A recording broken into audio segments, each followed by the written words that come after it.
Selamat pagi. Apa kabar pemirsa TVR Parlemen dimanapun Anda berada? Berjumpa kembali dalam program TVR 09 bersama saya Alfat Rizky dan tentunya dengan rekan saya. Dan saya Elisa Purba. Pemirsa, dalam 30 menit ke depan kami akan menyajikan kepada Anda sejumlah berita nasional. Khususnya dari sudut pandang DPR RI sebagai referensi Anda untuk memahami dinamika politik, hukum, ekonomi, sosial, dan budaya di Indonesia. Pemirsa TVR Parlemen, inilah TVR 09 selengkapnya.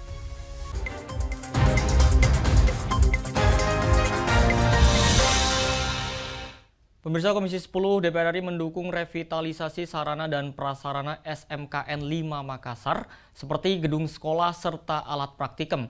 Sebab usia gedung sekolah sudah lebih dari 30 tahun, begitu pula alat praktik siswa yang sudah ketinggalan zaman.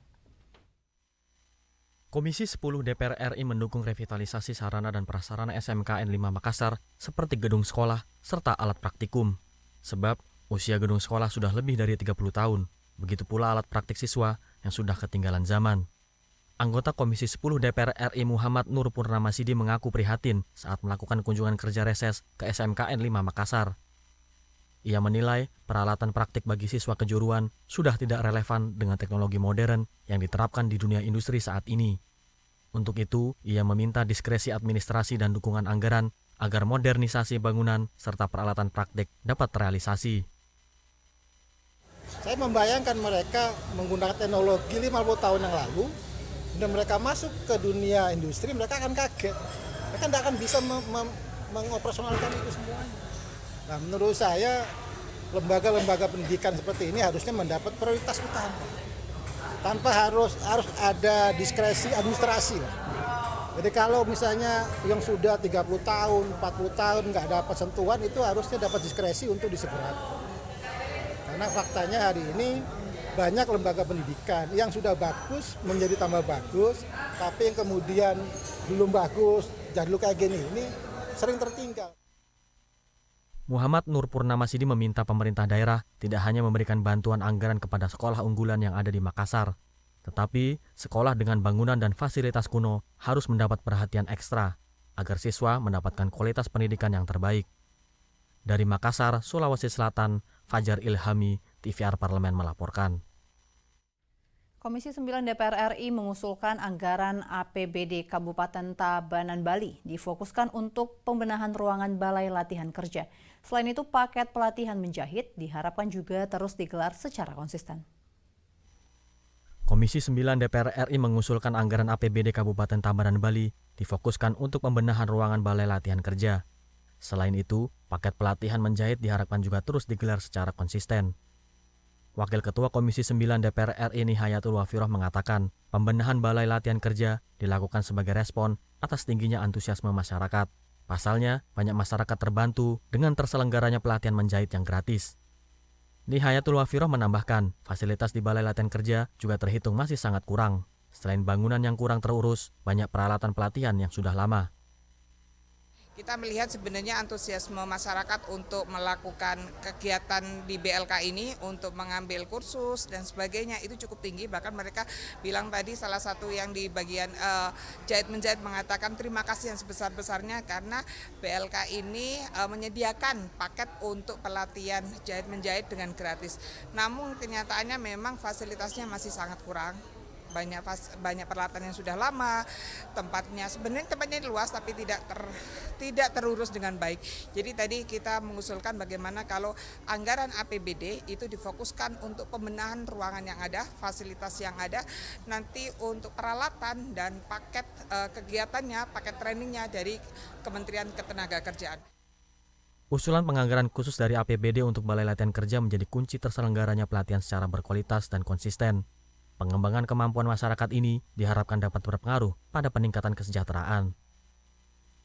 Dari Tabanan Bali, Teguh Biantoro, TVR Parlemen melaporkan. Pemirsa, buntut dari kecelakaan bus rombongan SMK Lingga Kencana Depok, DPR RI mendorong Kementerian Perhubungan perketat pelaksanaan uji kelayakan alat transportasi umum di seluruh Indonesia. Dan informasi selengkapnya usai jeda, tetaplah di TVR 09.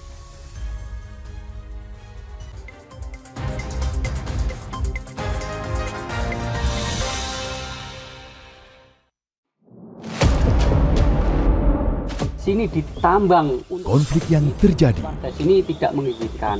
masalah yang tersisihkan menjadi kesenjangan sosial.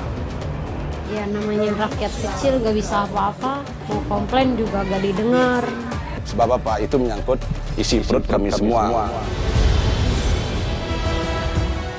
Bagaimana memutus keterbatasan untuk didengar? Jadi kalau misalnya masyarakat sudah merasa tidak lagi ada yang memperjuangkan aspirasinya, maka masyarakat memang sangat berhak untuk meminta dewan yang mewakili mereka di parlemen. Kami menyusuri batas-batas peristiwa, mengurai berbagai polemik yang terjadi, meluruhkan suara-suara marginal, menjadi nyata dalam setiap aspirasi, melaksanakan tugasnya sebagai wakil rakyat. Saksikan Aksi Dewan setiap hari Senin dan Rabu pukul 10.30 waktu Indonesia Barat hanya di TVR Parlemen.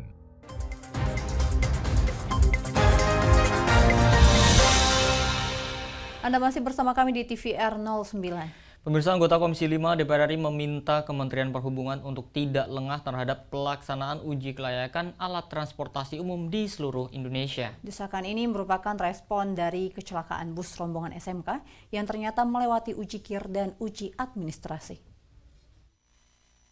Anggota Komisi 5 DPR RI Novita Wijayanti meminta Kementerian Perhubungan untuk tidak lengah terhadap pelaksanaan uji kelayakan alat transportasi umum di seluruh Indonesia.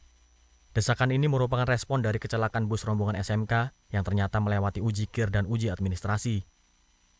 Menurut Novita, pemeriksaan kelayakan angkutan transportasi sebaiknya dilakukan dengan sangat ketat karena dapat berdampak fatal bagi keselamatan penumpang.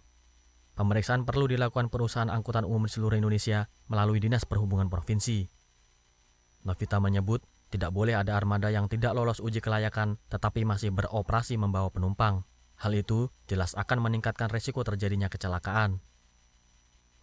Mobil-mobil angkutan itu ada bus, ada travel, angkutan umum itu harus betul-betul dicek gitu. Jadi nanti dalam rapat Komisi 5 kita akan lebih menekankan lagi bagaimana lebih ekstra lagi koordinasi antara kementerian di pusat, kemudian dengan dinas perhubungan di provinsi, di kabupaten harus meningkatkan cek perusahaan-perusahaan angkutan umum di semua daerah gitu.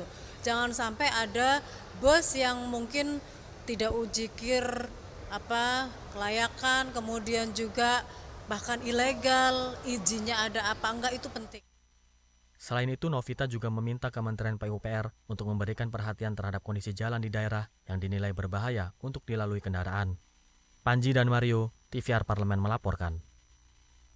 Budaya leluhur Bali yang kaya akan kelestarian alam diharapkan dapat dibahas dalam gelaran World Water Forum ke-10 dan menjadi warisan budaya untuk menjaga kelangsungan air bersih di masa depan. Budaya leluhur Bali yang kaya akan kelestarian alam diharapkan dapat dibahas dalam gelaran World Water Forum ke-10 dan menjadi warisan budaya untuk menjaga kelangsungan air bersih di masa depan. World Water Forum ke-10 mengusung tema Mobilizing Parliamentary Action on Water for Shared Prosperity. Forum tersebut diharapkan dapat menghasilkan komitmen bersama sesuai dengan salah satu tujuan pembangunan, yaitu menjamin ketersediaan air bersih dan sanitasi yang layak, terutama bagi generasi di masa depan. Wakil Ketua BKSAP DPR RI Putu Supatmarudana berharap komitmen bersama dapat bercermin pada nilai-nilai leluhur di Bali dalam menjaga kelangsungan air bersih yang masih dilaksanakan di masa kini oleh masyarakat Bali. Bagaimana di Bali air yang disebut tirta selalu dimuliakan. Ada tempat sucinya, ada bagaimana kita melakukan melukat, penyucian dengan air. Air ini juga sangat dihormati, dihargai. Contohnya juga dalam budaya kita subak, dan juga budaya yang memang dilakukan masyarakat Bali selalu melakukan penyucian dari air. Dan air ini selalu, khususnya spring mata air itu dikelola dengan baik, bahkan dibuatkan tempat suci. Nah, experience ini, penghormatan kepada air ini tentu harus selalu dijaga dan ini menjadi contoh.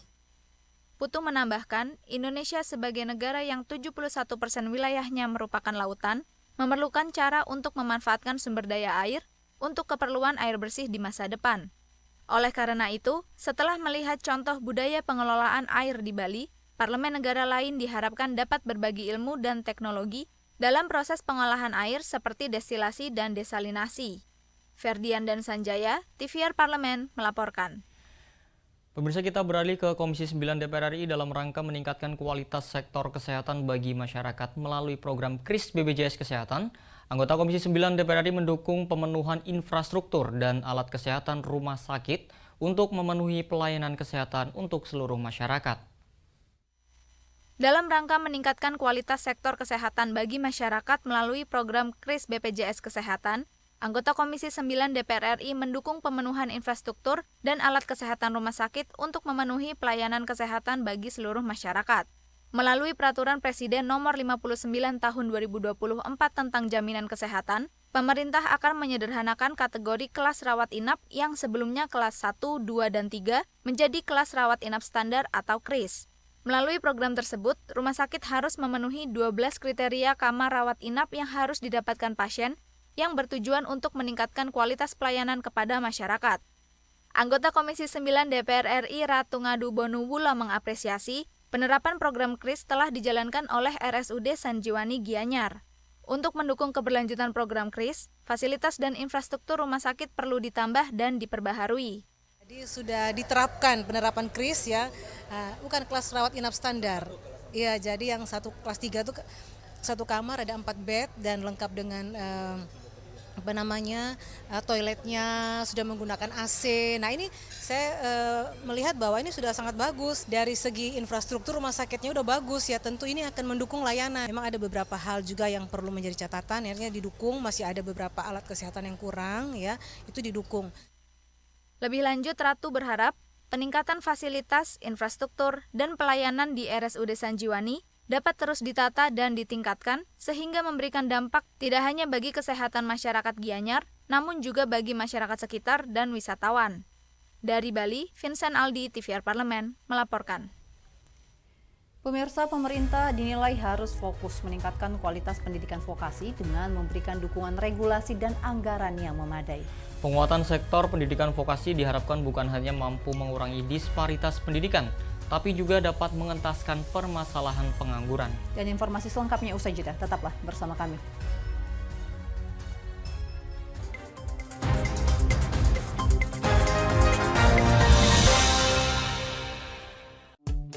DPR RI memiliki fungsi diplomasi dalam menjalankan politik luar negeri sesuai dengan pasal 116 Undang-Undang MD 3. Kontribusi aktif BKSAP DPR RI memainkan peranan penting dalam memenangkan persaingan global melalui IPU, IPA, IPPF, AIPA, dan PUIK.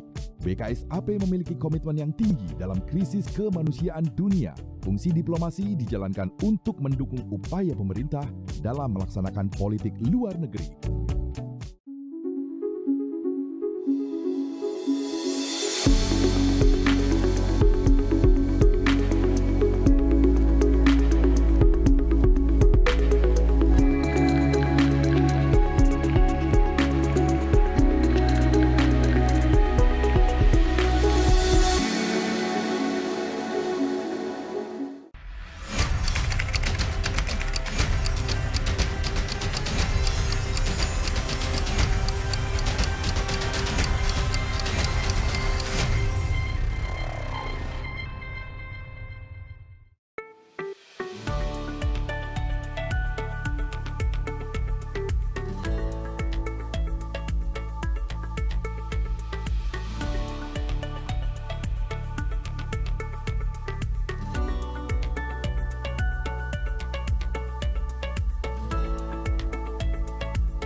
Ya pemirsa, terima kasih Anda masih bersama kami di TVR 09. Pemirsa, pendidikan vokasi di Indonesia memiliki potensi sangat cerah di masa mendatang, terutama untuk mencetak lulusan yang siap kerja bagi dunia usaha dan dunia industri.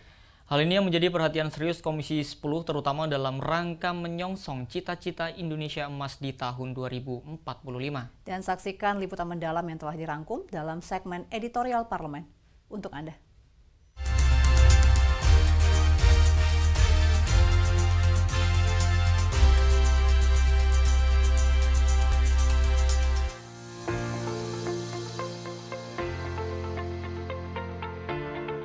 pendidikan vokasi di Indonesia memiliki potensi sangat cerah di masa mendatang, terutama untuk mencetak lulusan yang siap kerja bagi dunia usaha dan dunia industri.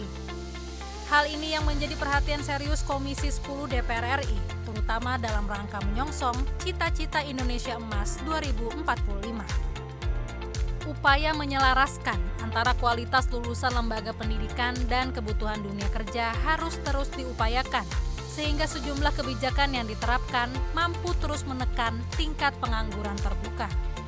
Beda ya, SMK dengan sekolah-sekolah umum, dia sangat bergantung kepada kemampuan dia beradaptasi dengan teknologi yang berkembang. Nah, oleh karena itu, ya dengan dunia industri ini yang paling harus ada link and match ya, jangan sampai mismatch ya. Sekarang ini kan terjadi justru ketidaksambungan. Perkembangan teknologi dalam dunia pendidikan juga harus ditanggapi secara serius agar lulusan SMK dapat bersaing di dunia kerja. Mirisnya, banyak sekolah menengah kejuruan tidak mampu mengakses teknologi terbaru sesuai dengan kebutuhan dunia industri saat ini karena keterbatasan anggaran. SMK-SMK di daerah terpaksa masih menggunakan teknologi jadul dan usang sejak puluhan tahun sebagai alat praktik belajar bagi para siswa. Disinilah peran penting pemerintah dalam rangka mendukung penguatan pendidikan vokasi, yakni dengan memberikan anggaran yang cukup bagi sekolah-sekolah kejuruan untuk mengupdate teknologi terkini agar para siswa tak ketinggalan zaman dengan teknologi industri dan dunia usaha saat ini. Menyampaikan kalimat prihatin dan terlalu menurut saya. Jadi bagi kita yang sepakat kita mau dorong pendidikan vokasi, nah tentu ini satu paradoks. Katanya kita mau dorong vokasi itu menjadi salah satu prioritas output di pendidikan kita. Tapi fakta yang kita lihat hari ini, perhatian terutama masalah penganggaran terkait dengan peningkatan gedung dan infrastruktur alat yang bisa membantu proses belajar mengajar di sini ternyata sudah jadul semuanya. Tidak sesuai dengan kebutuhan industri yang ada saat ini.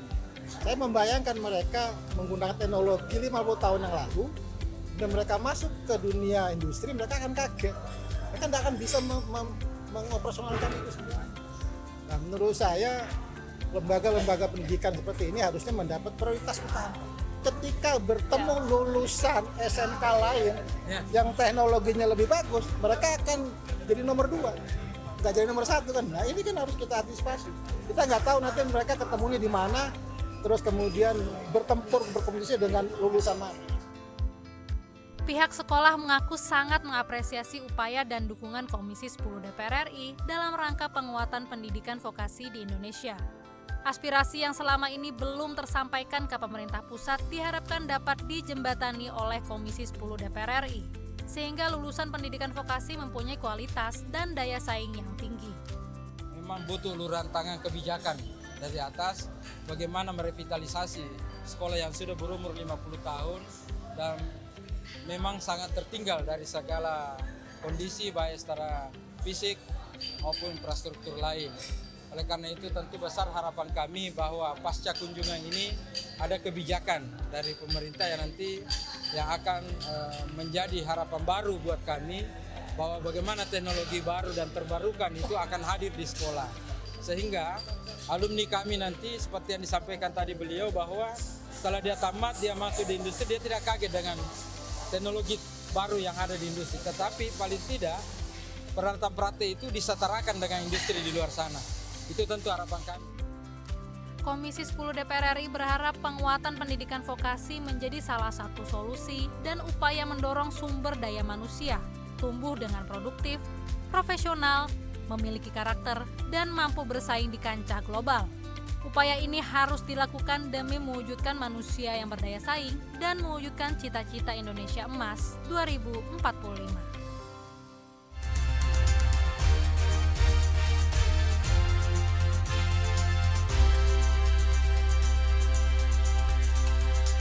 Ya Elisa dan juga pemirsa, jika nih pemirsa berkunjung ke salah satu daerah di Sulawesi Tenggara, tentunya ada satu hal yang unik di sana. Selain terkenal oleh wisata alamnya, Sulawesi Tenggara juga memiliki berbagai wisata religi nih, salah satunya Masjid Al-Alam. Nah, Masjid Al-Alam ini sering disebut sebagai Masjid Terapung pemirsa karena dibangun di atas air laut.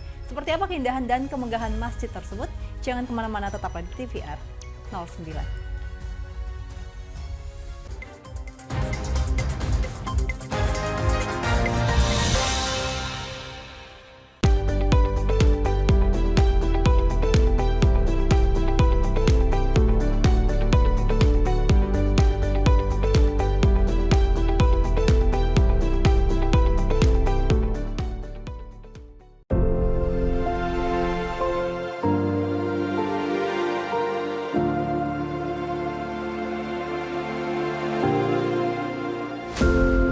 Air sangat penting bagi bumi dan umat manusia. Fungsi kesehatan, lingkungan, dan sosial ekonomi dari air sudah banyak diketahui. Sekitar 71% permukaan bumi tertutup air, dan lautan meliputi sekitar 96,5% dari seluruh air di bumi. Dengan fungsi penting dan keberadaannya yang melimpah, air menjadi bahan diskusi politik. Oleh karena itu, the Parliamentary Meeting of the 10th World Water Forum pada tanggal 19 hingga 21 Mei 2024 di Bali akan dilaksanakan dalam rangka the 10th World Water Forum yang merupakan kerjasama antar Interparliamentary Union, the World Water Council, bersama dengan Dewan Perwakilan Rakyat Republik Indonesia dan Kementerian Pekerjaan Umum dan Perumahan Rakyat Republik Indonesia. Tema umum yang diusung dalam sidang ini adalah memobilisasi aksi parlemen terkait air untuk kemakmuran bersama. Pertemuan sidang ini dirancang untuk mengusulkan komitmen kepada para pengambil keputusan politik yang akan meningkatkan ketahanan air dan akses terhadap air bersih, serta sanitasi bagi mereka yang membutuhkan.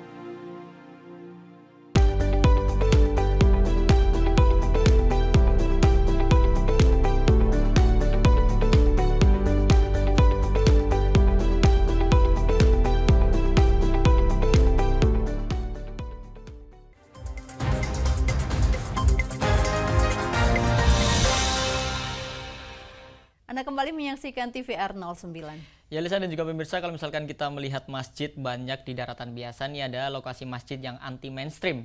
Di atas permukaan laut dengan dominasi warna putih, tentunya ini memberikan kesan elegan Masjid Al-Alam. Nah, bangunannya yang unik dan juga elegan di tengah pesona teluk yang memanjakan mata, ini menambah daya tarik bagi masjid ini. Dan tentunya tanpa berlama-lama, mari kita saksikan tayangan indahnya Masjid Al-Alam, Masjid Terapung di Teluk Kendari pada segmen Intips, Informasi dan Tips berikut ini.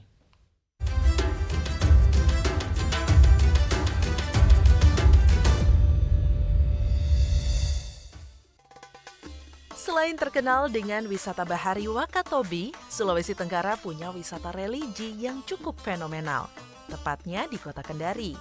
Kalau pemirsa sedang berada di kota ini, rasanya kurang lengkap jika tidak mengunjungi Masjid Al-Alam. Berada di perairan Teluk Kendari, membuat masjid ini mempunyai julukan unik tersendiri. Masyarakat setempat biasa menyebutnya Masjid Terapung. Selain lokasinya yang anti-mainstream, masih banyak hal unik dan menarik yang dimiliki Masjid Al-Alam. Kita ulas satu-satu yuk. Ikon wisata religi yang dijuluki sebagai Masjid Terapung ini digagas idenya serta mulai dibangun sejak tahun 2010 silam. Tepatnya pada masa kepemimpinan dari Gubernur Sulawesi Tenggara pada saat itu, Nur Alam. Masjid ini dirancang oleh arsitek asal Sulawesi Selatan bernama Mursyid Mustafa. Total anggaran pembangunan yang dihabiskan sebesar 200 miliar rupiah. Masjid ini kemudian diresmikan pada tahun 2018. Selain didesain menjadi lokasi ibadah, Masjid Al-Alam juga terus dikembangkan sebagai spot wisata religi di Kota Kendari. Pengunjung dibuat nyaman untuk menikmati suasana Teluk Kendari dari lokasi masjid berdiri. Posisi Masjid Al-Alam di tengah Teluk Kendari bisa disejajarkan dengan Masjid Al-Rahmah di Jeddah atau Masjid Malaka di Malaysia. Kemegahannya juga bisa disamakan dengan Masjid Sultan Omar Ali Saifuddin, Brunei Darussalam, atau Masjid Bandaraya Kinabalu, Malaysia, yang sama-sama berdiri di atas permukaan laut. Mengunjungi Masjid Al-Alam Kendari, selain untuk bertujuan ibadah, keindahan arsitekturnya juga kerap diabadikan dalam fotografi. Masjid dengan luas 12.692 meter persegi ini terbagi menjadi bangunan utama masjid, plaza tertutup, dan plaza terbuka. Para pemburu foto kerap menjadikan lokasi ini sebagai salah satu tempat favorit mereka untuk mengabadikan momen berharga. Alhamdulillah saya sudah kedua kali ini ke Masjid Al-Alam. Ini alhamdulillahnya bisa sholat Jumat di sini untuk hari ini. Alhamdulillah luar biasa untuk hari ini. Makanya saya sengaja sholat Jumat di sini untuk menyaksikan secara langsung Jumatan di sini, dan memang luar biasa sekali masjidnya. Di dalam dan jamaahnya pun luar biasa. Alamat lengkap dari Masjid Al-Alam Kendari berada di Desa Lalolara, Kecamatan Kambu, Kota Kendari, Provinsi Sulawesi Tenggara. Mengunjungi Masjid Al-Alam cocok bagi pemirsa yang ingin melepas penat karena sibuk bekerja dan berbagai urusan dunia. Sambil memperdalam ilmu agama, pemirsa juga dapat merasakan sensasi beribadah di tengah-tengah teluk yang indah dan cantik. Sampai jumpa di episode berikutnya.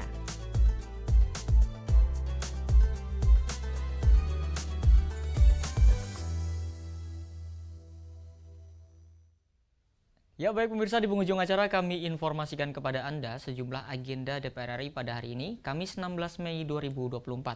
Di antaranya pemirsa ada rapat kerja Komisi 9 dengan Menteri Kesehatan dan Kepala BKKBN membahas perkembangan pelaksanaan program penurunan stunting. Selanjutnya rapat dengar pendapat umum Komisi 10 dengan Badan Eksekutif Mahasiswa Unsud yang akan menyampaikan aspirasi terkait kenaikan UKT. Juga ada sejumlah agenda serta program DPR RI lainnya tentunya masih dapat Anda saksikan secara langsung di TVR Parlemen melalui akses di tvrparlemen.dpr.go.id. Dan pemirsa TVR Parlemen, demikian TVR 09 edisi pagi ini. Kami segenap kru TVR Parlemen yang bertugas mengucapkan terima kasih telah menyaksikan TVR 09 pagi ini. Saya Alfat Rizky dan juga rekan saya Elisa Purba. Sampai bertemu kembali di TVR 09 selanjutnya. TVR Parlemen, Referensi Indonesia.